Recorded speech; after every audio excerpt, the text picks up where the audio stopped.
Tani duke qenë se këtu të liçeni çdo 10 hapa shoh vetëm gjyshër me fëmijë vegjël dhe është një vap dhe torturohen shkretët nga 60+ vjeç me shty karrocën e kalamajve tuaj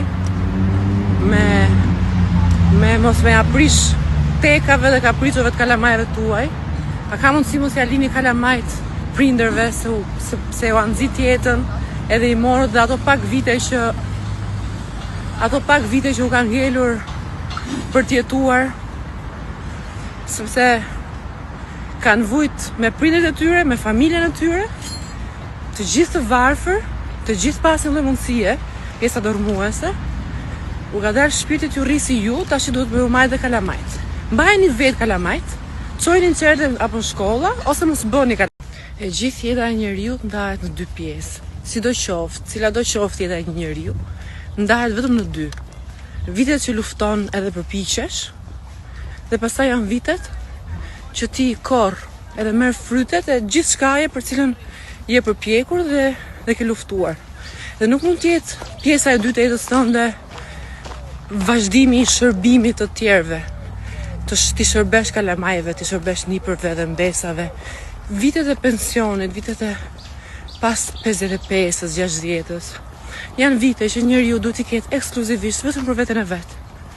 Të shijojë ato që për cilën ka luftuar gjithë jetën. Dhe ju i detyroni të durojnë quravecat që ne bëjmë, sillim në jetë. Ti mbajnë aty, ti mbajnë peng deri në fund prindërit që mos vdesin pa u dalë shpirti. Është të tmerrshme. Tani, ju dua fort, po mos na çani shumë kokën me këtë muhabetin e si thua ti, mos bëni kalamaj. Të keqen, se gjithë i dum kalamajt tanë, dakor? Vdesin për kalamajt, janë bekim kalamajt, e dim.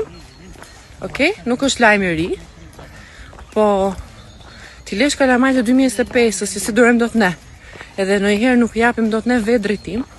Aq të frikshëm janë, aq të zhvilluar, edhe të iluminuar, dhe të çliruar qysh në veçli janë.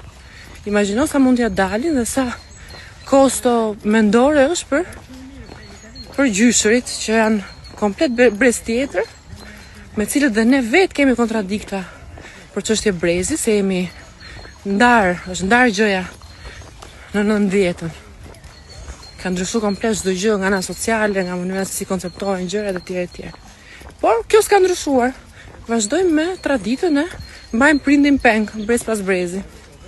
D'accord?